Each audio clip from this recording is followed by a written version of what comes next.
এবছর বর্ষায় যা বৃষ্টি শুরু হয়েছে, বাপরে বাপ, বৃষ্টির কথা আর কি বলি। চলো আজ বানাবো ইলিশ মাছের খুবই জনপ্রিয় একটা রেসিপি, সর্ষে ইলিশ। প্রথমেই মাছগুলো নুন, হলুদ আর সর্ষের তেল দিয়ে ম্যারিনেট করে নেব। এবার একটা পেস্ট তৈরি করে নিতে হবে।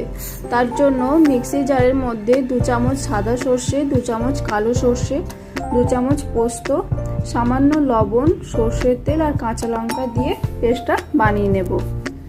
প্রথমে অল্প পরিমাণ জল দিয়ে পেস্টটা বানিয়েছিলাম, তারপর একটা পাত্রে ঢেলে নিয়ে বেশ খানিকটা জল অ্যাড করব। এবার একটা পাতলা মিশ্রণ তৈরি করে নেব।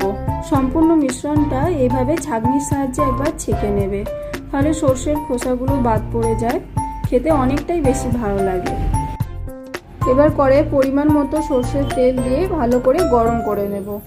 আর শুধু দেব সামান্য পরিমাণ হলুদ গুঁড়ো। হলুদের কাঁচা গন্ধ চলে গেলে আগে থেকে যে সর্ষে আর পোস্তর মিশ্রণটা বানিয়ে রেখেছিলাম সেটাই দিয়ে দেব। মিশ্রণটা সামান্য একটু ফুটে আসলে যে মাছগুলো আমরা ম্যারিনেট করে রেখেছিলাম সেগুলোই একে একে কড়াইয়ের মধ্যে দিয়ে দেব। দিয়ে ওই 2 মিনিট মতো একটু ফুটিয়ে নেব। 2 মিনিট পর আরও কিছুটা পরিমাণ জল অ্যাড করে দেব আর দেব কয়েকটা চেরা কাঁচা লঙ্কা। ব্যাস, এবার ঢাকা দিয়ে ওই 10 মিনিট মতো এটাকে হতে দেব। খুবই সহজে আর একদম কম সময়ের মধ্যে ইলিশ মাছের এই রেসিপিটা তৈরি করে নেওয়া যায়। আচ্ছা, ইলিশ মাছের কোন রেসিপি তোমাদের সবথেকে পছন্দের আমাকে কমেন্ট করে জানিও তো। আর হ্যাঁ, ভিডিওটা কেমন লাগলো তোমাদের অবশ্যই জানাবে। ভালো লাগলে একটা লাইক করে দেবে, আর আমার চ্যানেলে যদি নতুন সদস্য হও চ্যানেলটা অবশ্যই সাবস্ক্রাইব করে দিও। কেমন? টাটা।